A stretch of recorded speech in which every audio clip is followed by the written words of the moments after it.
সম্মানিত দর্শকবৃন্দ, আসসালামু আলাইকুম রহমতুল্লাহ। এখন হচ্ছে সেপ্টেম্বর মাস। সেপ্টেম্বর মাসে অনেক প্রকারের সবজি চাষ করা যায়, কিন্তু দর্শক বন্ধু, এখন কিন্তু টমেটো চাষ করার উপযুক্ত সময়। এখন যদি টমেটো চাষ করেন তাহলে এই টমেটো কিন্তু সিজনের আগাম টমেটো হিসেবে বাজারে উঠানো যাবে।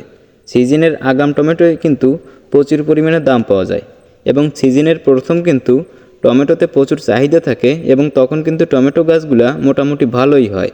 টমেটো কিংবা যে কোনো সবজি চাষ করে যদি আশানুরূপ ফলন বা অতিরিক্ত ফলন যদি পেতে হয়, তাহলে কিন্তু অবশ্যই কিন্তু ভালো মানের একটা জাত নির্বাচন করে চাষ করাটা অত্যন্ত গুরুত্বপূর্ণ। ভালো মানের জাত নির্বাচন করে চাষ করা ছাড়া আমরা যতই পরিচর্যা করি না কেন, কখনোই কিন্তু ভালো ফলন পাবো না, সেটা যে কোনো সবজির ক্ষেত্রে। অবশ্যই ভালো একটা জাত নির্বাচন করাটা কিন্তু অত্যন্ত গুরুত্বপূর্ণ। দর্শক বন্ধু, আপনি টমেটো চাষ করে লাভবান হতে পারবেন কি পারবেন না, সেটা কিন্তু সম্পূর্ণ নির্ভর করে টমেটোর জাত নির্বাচন করার উপর। এই ভিডিওতে আপনাদেরকে শত শত টমেটোর জাতের ভিতর থেকে ভালো মানের একটি মাত্র টমেটোর জাতের সাথে কিন্তু পরিচয় করিয়ে দেব।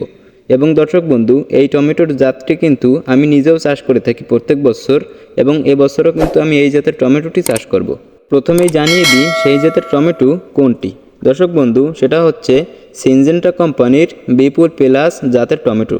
এটা কিন্তু বাংলাদেশে প্রচুর জনপ্রিয় একটি টমেটো এবং অনেক সুন্দর কিন্তু ফলন দিয়ে থাকে। আপনারা সকলেই জানেন সিনজেন্টা কোম্পানি কিন্তু বাংলাদেশের অত্যন্ত জনপ্রিয় একটি কোম্পানি এবং অনেক বড় একটি কোম্পানি কিন্তু সিনজেন্টা কোম্পানি। তাদের অধিকাংশ বীজগুলাই কিন্তু মোটামুটি ভালো হয়ে থাকে, কিন্তু এই টমেটোর জাতটি কিন্তু অত্যন্ত বেশি ফলন দিয়ে থাকে। তাই আমি নিজে চাষ করি, আপনারাও চাষ করতে পারেন। এই টমেটোর জাতের প্রধান বৈশিষ্ট্য হচ্ছে এই জাতের টমেটো গাছে কিন্তু ভাইরাস হয় না। আমরা টমেটো চাষ করতে গিয়ে সবথেকে বেশি সমস্যার সম্মুখীন হই কিন্তু গাছের পাতা কুঁকড়ে যাওয়া বা ভাইরাস হয়ে যাওয়া সমস্যা। এই সমস্যাটা যদি টমেটো গাছে না থাকে তাহলে কিন্তু টমেটো চাষ করে ভালোই একটা শান্তি পাওয়া যায়, কিন্তু এই সমস্যাটাই আমাদের রাতের ঘুম হারাম করে দেয়। কিন্তু এই জাতের টমেটো গাছে এই সমস্যাটা কিন্তু তেমন লক্ষ্য করা যায় না। একেবারেই হয় না সেটা আমি বলবো না, মোটামুটি একেবারেই কম হয় বললে চলে। কারণ আমি প্রত্যেক বছর চাষ করি, তো আমার এই জাতের বিষয়ে কিন্তু মোটামুটি ভালো একটা ধারণা আছে। আমি প্রত্যেক বছর চাষ করি, মোটামুটি ভালোই ফলন পাই। আপনারাও চাষ করলে করতে পারেন। দর্শক বন্ধু, কখনোই কি ভেবে দেখেছেন 1 কেজি টমেটোর বীজের মূল্য কত?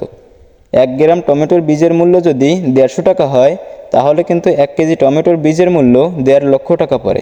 বিপুল প্লাস এই টমেটোর জাত 1 কেজি বীজের মূল্য কিন্তু 1,20,000 টাকা পড়ে। এটা কিন্তু প্রচুর পরিমাণে দাম। আমরা 1 গ্রাম 2 গ্রাম কিনি বিধায় আমরা কিন্তু এই দামটি অনুভব করতে পারি না। এখন কথা হচ্ছে, এই টমেটোর বীজগুলো কিন্তু অবশ্যই বীজতলায় চারা তৈরি করে তারপর মূল জমিতে রোপণ করতে হবে। কিন্তু আমরা অনেক সময় বীজতলায় চারা তৈরি করতে গিয়ে অনেক সমস্যার সম্মুখীন কিন্তু আমরা হই।